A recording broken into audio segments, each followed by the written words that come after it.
dalam tempoh hanya 4 jam serangan, Guthrie jatuh ke tangan Malaysia.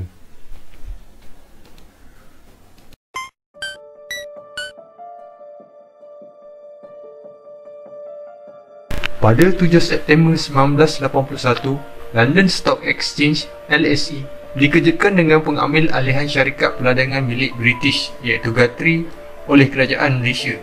Menariknya, syarikat berkenaan berpindah hak milik ke tangan kerajaan Malaysia dalam masa hanya 4 jam sahaja. Ketika peristiwa ini berlaku, Tun Dr. Mahathir baru sahaja beberapa bulan menjadi Perdana Menteri Malaysia yang keempat. Isu tentang Guthrie timbul apabila syarikat milik British berkenaan kerap kali menolak cadangan kerajaan Malaysia untuk menanam semula pokok getah bagi membantu petani dan pendori getah Melayu meningkatkan hasil pendapatan mereka. Syarikat British itu juga kerap kali menangguhkan mesyuarat dengan wakil kerajaan Malaysia dalam usaha untuk bekerjasama menyelesaikan masalah ini. Walau bagaimanapun, atas desakan yang dikenakan ke atas Guthrie oleh Bank Negara Malaysia, pegawai tertinggi Guthrie akhirnya menubuhkan Guthrie Ropel, sebuah anak syarikat Guthrie. Guthrie Ropel mempunyai 17% saham tanah di Malaysia daripada kesemua tanah yang dimiliki oleh Guthrie. Hasilnya, rakyat tempatan dibenarkan membeli sedikit tanah yang dimiliki oleh Guthrie melalui Kuala Lumpur Stock Exchange. Guthrie sebenarnya sangat licik kerana tanah-tanah yang dijual kepada rakyat negara ini sebenarnya tidak sesuai untuk aktiviti pertanian atau peladangan, dan kebanyakan daripadanya terletak di kawasan bukit.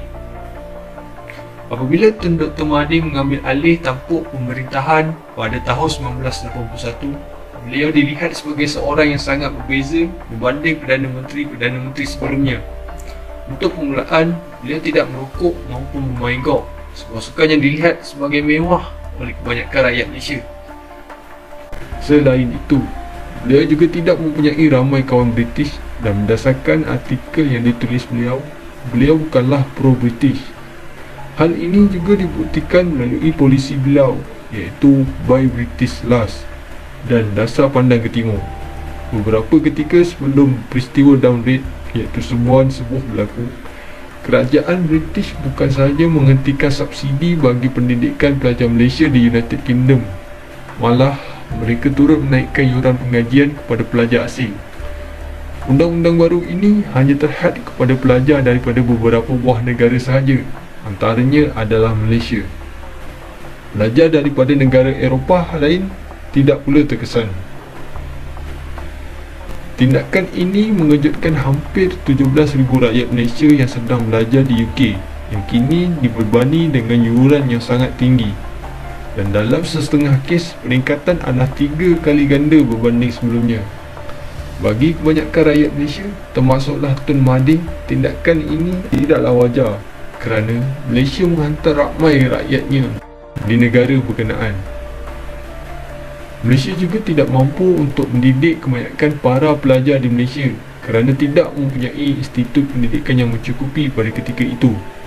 Pada ketika tindakan berkenaan diambil, Tun Mahathir yang merupakan Menteri Kewangan memberi amaran bahawa tindakan tersebut bakal merugikan British dalam jangka masa panjang. Namun, amaran beliau tidak diendahkan. Selain isu pendidikan, kerajaan British juga turut menolak cadangan Malaysia untuk mendapatkan hak pendaratan tambahan di lapangan terbang Heathrow bagi syarikat penerbangan kebangsaan Malaysia Airlines.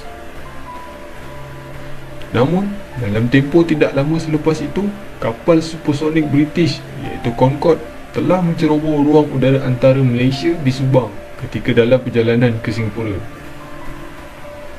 Tun Mahathir bukanlah satu-satunya individu di Malaysia yang sangat terasa dengan tindakan British ini. Abang ipar beliau iaitu Datuk Ismail Ali yang juga merupakan Gubernur Bank Negara pada ketika itu juga berkongsi pandangan yang sama dengan Tun. Beliaulah yang bertanggungjawab mendesak Guthrie untuk menubuhkan Guthrie Ropel.